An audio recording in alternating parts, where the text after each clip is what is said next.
Salat yang ditunaikan dengan sempurna pada malam hari.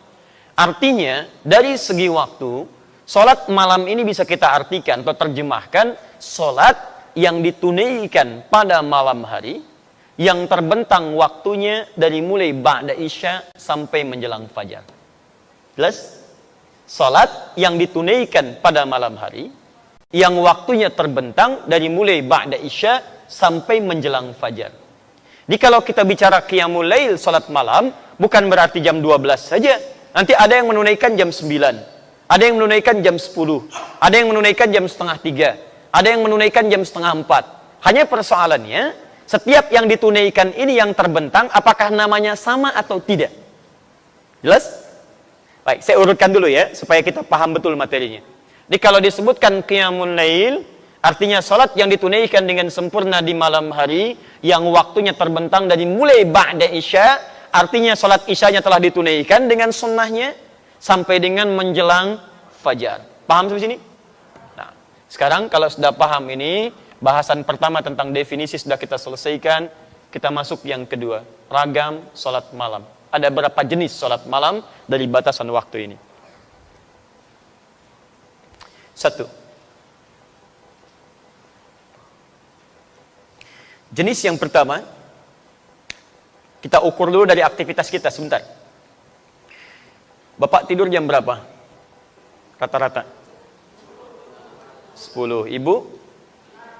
9, Masya Allah. Baik. Ya, insya Allah, Alhamdulillah. Bapak jam 9, Bapak jam 10, Ibu jam 9 ya. Baik. Sekarang kita fokus sebentar. Nanti, ini kan baru bangun tidur. Nanti setelah saat kita masuk aktivitas tidurnya Nabi, kita ambil sunnah Nabinya jam berapa tidur. Nabi tidak mengukur dengan jam, tapi mengukur dengan aktivitas. Rata-rata, Nabi itu kalau ingin beristirahat, itu setelah Isya, beliau selesai, kemudian pulang ke rumahnya, ke kamar dengan istrinya, diskusi sejenak. Evaluasi dulu kehidupannya, dan istighfar 70-100 kali, kemudian beliau langsung istirahat. Kecuali kalau ada aktivitas dengan sahabat, ya ada misalnya minta fatwa atau ada kasus tertentu, maka di situ kemudian beliau selesaikan dulu baru istirahat. Di Nabi itu jarang begadang. Ya, begadang tidak baik dilakukan kecuali ada perlunya, ya. Jadi Nabi kalau ada perlunya baru begadang. Kalau tidak, beliau tidak. Jadi begadang jangan begadang kecuali ada perlunya. 2. Tadi tidurnya jam 9. Ada yang jam 10. Baik, saya turunkan. Misalnya jam 9 lah kita ambil yang paling awal. Baik, fokus ini. Apakah setiap orang tidur jam 9? Tidak. Ada orang yang bahkan sulit tidur. Ada yang pulang aktivitas, baru tidur jam 11, baru tidur jam 12 dan sebagainya. Baik, yang kedua, ada yang seperti kasus tadi yang di hadis Abu Dawud nomor hadis 1369. Kata Ibnu Abbas, ba'da isya, selesai isya, Nabi langsung tidur, tidak salat dulu. Tidur, bangunnya nanti pertengahan malam lebih sedikit. Kalau kita sekarang tadi 1:30 bangun, kan? 2:30 bangun. Artinya, setelah itu kata Ibnu Abbas, beliau menunaikan salat. Artinya, ada peluang salat yang dikerjakan setelah kita tidur dulu di waktu malam. Jadi, ba'da isya, tidur. Bangun kemudian sebelum waktu subuh, sebelum sahar. Misal, saya bangun jam 2:30, 2:30. Saya awali dengan tidur dulu, bangun jam 2:30 dan saya bersiap-siap untuk sholat. Artinya jenis yang pertama, ada sholat yang ditunaikan sebelum saya tidur, setelah saya tidur di waktu malam. Diawali dengan tidur, baru kemudian sholat. Ada kondisi kedua, maaf, saya belum bisa tidur. Bahkan saya dalam aktivitas yang tidak memungkinkan pada saat itu untuk tidur. Misal, ada shift dalam berjaga, dari pulang dinas tengah malam misalnya, bahkan menjelang subuh. Waktunya masih malam, tapi nggak ada tidur pada saat itu. Atau nelayan misalnya, jaringnya ditebarkan sambil nungguin ikan, dia sholat. Misal, kan bisa terjadi. Aktivitas nelayan di malam hari. Dia menebar jaring sambil nunggu, dia sholat. Dan itu lebih bagus dibandingkan dengan pasang status. Ceklik, nungguin ikan, misalnya kan, gak ada kerjaan, sudah gelap, gak kelihatan lagi. Misal, jadi ini tanpa tidur. Tanpa tidur. Atau diawali, kemudian dengan sholat sebelum dia tidur. Sholat dulu, baru dia tidur. Atau kemungkinan yang kedua, dia mengalami lelah yang luar biasa. Sudah capek, sudah luar biasa penat, dari pekerjaan tidak memungkinkan dia bangun malam. Dia sadar itu. Kemungkinan saya bangunnya menjelang subuh. Tapi saya ingin sholat dulu di malam ini. Tanpa diawali dengan tidur. Nah, nanti kita akan lihat jenis yang kedua. Yang ketiga, ini nggak peduli. Mau sebelum tidur, mau setelah tidur, yang penting saya sholat. Dan sholatnya tidak diikat dengan waktu tidur, dan tidak diikat dengan apakah tidur atau tidak. Jadi yang kedua ini, dia fleksibel. Terkait dengan tidur, ataupun tanpa tidur.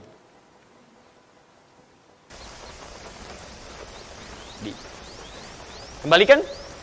Terkait dengan waktu malam ini, dihasilkan 3 jenis sholat yang ditunaikan di waktu malam. Ada yang dikerjakan setelah tidur dulu. Ada yang dikerjakan sebelum tidur atau tanpa tidur. Ada yang dikerjakan tidak terkait dengan waktu tidur. Mau tidur, mau tidak, saya tunaikan sholat ini.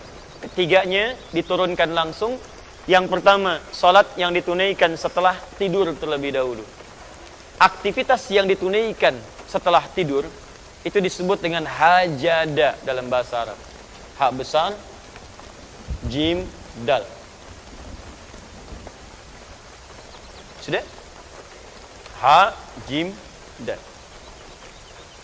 Kalau Anda ingin berusaha bangun setelah Anda tidur itu, misal, saya mau beraktivitas di malam hari. Saya berikhtiar untuk bangun. Saya usahakan serius. Harus bangun, harus bangun. Saya pasang alarm, saya siapkan baik-baik. Maka usaha untuk mewujudkan sesuatu dengan serius tambah tak di awal kata dasarnya, tak. Sudah? Harakatnya fathah. Setiap penambahan selalu umumnya harakatnya fathah, tak. Kemudian motivasi saya berlipat. Saya mesti bangun nih. Saya nggak boleh telat. Motivasi berkali lipat. Tambah. Ayo tambah, tambah. Double. Beda dari biasanya. Double dalam bahasa Arab disebut dengan tasydid namanya. Tasydid. Tambahkan tasydid sebelum huruf akhirnya. Ini huruf akhir dal. Saya tambahkan sebelum huruf akhirnya. Jim. Pakai tasydid. Tahajjud. Sifatnya ganti fathah sebelum akhir dengan dhammah. Kalau dhammah apa harakatnya? A atau I? Saya cek dulu. Kalau fathah apa? A. Kalau kasrah? I. Kalau dhamma? Ingat ya, nanti setiap harakat itu penting dalam bahasa Arab. Kalau Bapak Ibu belajar filologi di bahasa Arab, itu setiap harakat ada maknanya. Saya kasih contoh cepat Ibu ya. Kalau Ibu misalnya ingin berbicara kasrah, ini harakat menunjuk pada perempuan umumnya. Tipis, kecil. I. Makanya kalau laki-laki fathah A, anta, perempuan I, anti. Laki-laki jazakallah khair, ka, perempuan I, jazakillah khair. I. Ingat Bu ya, jazaki untuk perempuan. Setiap yang ada I itu perempuan. A, laki-laki. Jangan lagi terjadi setelah saya mengajar selesai, datang sekolangan ibu mengatakan, Ustaz terima kasih materinya bagus. Jazakillah khair. I. Saya masih pakai peci. Nah ya, nah itu. Jadi kalau paham itu semua, mudah mengaplikasikannya. Bapak pulang malam-malam dari sini, sholat sendirian zikir. Begitu pulang jam 3 malam-malam. Di situ ada misalnya pas di tengah jalan, ada suara nggak usah panik, kasroh ya. Udah. Nah sini. Kalau ingin dirubah jadi sifat dengan kesungguhan, ganti harakatnya jadi dhammah. Tahajud. Tahajud. Dah, lihat sini, lihat. Fokus ya. Salat yang ditunaikan di waktu malam diawali dengan tidur. Aktivitas yang ditunaikan di waktu malam setelah tidur disebut dengan hanjada. Kalau serius direncanakan tambah ta di depannya, tahajada. Kalau motivasinya berlipat tambah tasdid di atas huruf sebelum akhirnya, jadi tahajjud. Paham? Baik, fokus. Sifat kesungguhannya disebut dengan tahajud. Pakai tasdid, harakatnya diganti jadi dhammah. Saya kembalikan ke sini. Fokus lihat baik-baik, saya kembalikan. Salatnya siang atau malam? Malam disebut apa tadi? Malamnya sepenuh malam atau sebagian malam? Sebagiannya sebelum tidur, setelah tidur? Setelah. Kalau ingin mengatakan sebagian malam, bahasa cepatnya tambah min sebelum kata lailnya. Minal lail. Paham? Kalau lail sepenuh malam, kalau minal lail sebagian malam. Sekarang buka Quran surah ke-17 ayat 79, paling kiri sebelah atas. Saya ingin Anda paham dulu ini, setelah itu kita baca Qurannya. Nanti ada cara berbeda saat kita membaca Quran. Lihat sini. Sudah ditemukan? Paling kiri sebelah atas, Quran surah 17 ayat 79. Saya sarankan dalam setiap kajian, Anda siapkan mushaf ya, supaya kita agak nyambung. Wa minal laili fatahajjad bi. Ada? Lihat, wa minal lail. Wa minal lail. Ada minnya. Masih ingat tadi, kalau min itu sepenuh atau sebagian? Sekarang perhatikan cara mengartikannya. Wa minal lail. Kata Allah, dan dari sebagian malam itu. Saya nggak tuntut Anda mengerjakan sepenuh malam. Kata Allah, nggak usah. Sebagian malam aja. Silahkan kamu istirahat dulu. Tidur dengan nyaman dulu. Lalu, fatahajjad bi. Lalu. Ingat, Allah tidak mengatakan hajat. Fahajat, bukan. Tapi pakai ta. Ta, ketika menggunakan ta, masih ingat tadi? Ta menunjuk pada suatu rencana yang serius. Dengan persiapan yang baik. Dengan usaha yang baik. Alhamdulillah. Perhatikan. Fatahajjad bi. Tahajjad. Maka rencanakanlah, siapkanlah dengan serius untuk bangun di sebagian malam itu. Jadi kalau Anda ingin tunaikan tahajud, kata Quran, jangan cuma sekedar bangun. Kalau cuma bangun, jangankan Anda, orang nonton bola pun bangun dia. Coba silakan, yang paling serius. Orang mau nonton bola aja begitu serius. Malam nih, malam, MU ketemu Sevilla nih. Siapin, jamnya jam berapa? Jam 2:30 waktu Indonesia. Pasang alarm sampai 3 kali, Pak. 3 kali, dari 1:30. 1:30, 1:30, 1:45, jam 2. Alarm pertama, matikan alarm kedua. Alarm kedua, matikan alarm ketiga. Itu untuk nonton bola. Hasilnya 0-0. Ya. Dan saya nggak nonton, nggak ada kerjaan. Ya. Fokus lihat sini, lihat. Jadi ada orang yang untuk aktivitas dunia saja, dia begitu serius. Makanya Allah tantang kita, kamu, kenapa untuk mengejar akhirat kamu tidak serius? Kenapa cuma sekedar bangun? Kalau pengen tahajud, kamu siap-siap dulu, rencanakan jam berapa mau bangun. Tadi, ibu mau sholat jam berapa contoh? Jam berapa mau sholat? Halo? 2:30. Jam berapa? 2:30. 2:30. Kalau Anda mau sholat jam 2:30, berarti kan mustahil bangunnya jam 2:30. Sholatnya jam 2:30. Pasti bangunnya sebelum 2:30. Jam berapa bangunnya? Belum tentu. Kan Anda harus melalui 5 fase tadi. Saat bangun, duduk dulu. Ingat, tanpa disadari. Duduk dari bangun malam itu beda dengan duduk biasa. Anda mungkin cuma begini, tapi begitu melihat jam sudah 30 menit tuh. Kalau nggak percaya silahkan bangun malam, duduk dulu begini. Begitu duduk, lihat jam 2:30.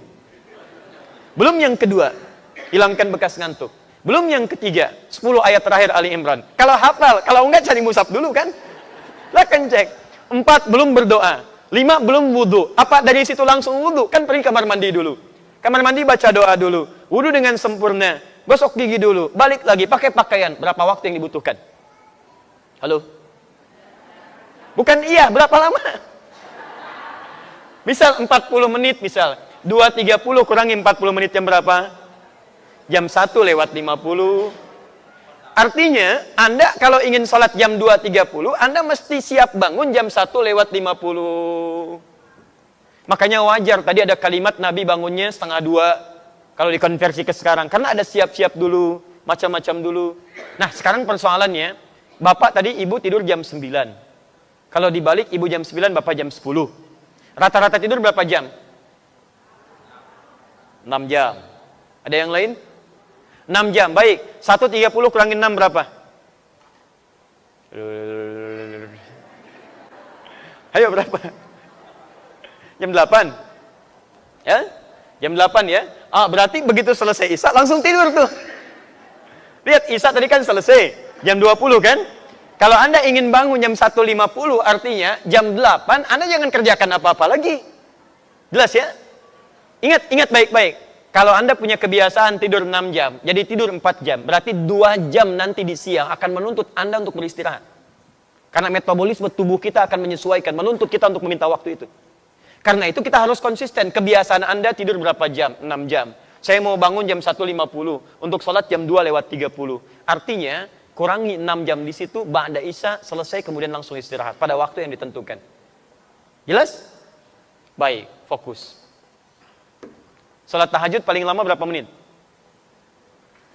Nanti kita akan lihat saat masuk caranya ya. Jangan-jangan sholat jam 2:30, selesai jam 3 dia. Masya Allah. Tidur lagi, bangun jam 6. Ini yang jadi masalah. Sekarang Belum selesai, ingat belum selesai. Kita sampai tuntas. Kita sampai tuntas. Kalau mau belajar bahasa Quran, setiap harakatnya bisa punya makna. Sekarang lihat. Fokus, fokus. Lihat sini. Taknya sudah selesai. Tak, rencanakan, siapkan. Tasdidnya apa? Tadi masih ingat tasdid artinya apa? Motivasi berlipat.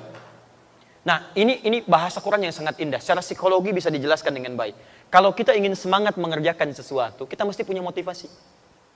Sama Bapak Ibu kalau nggak punya motivasi ke sini, siapa yang mau datang ke sini? Apa yang bisa memaksa Anda mengalahkan tidur siang dibandingkan datang ke sini?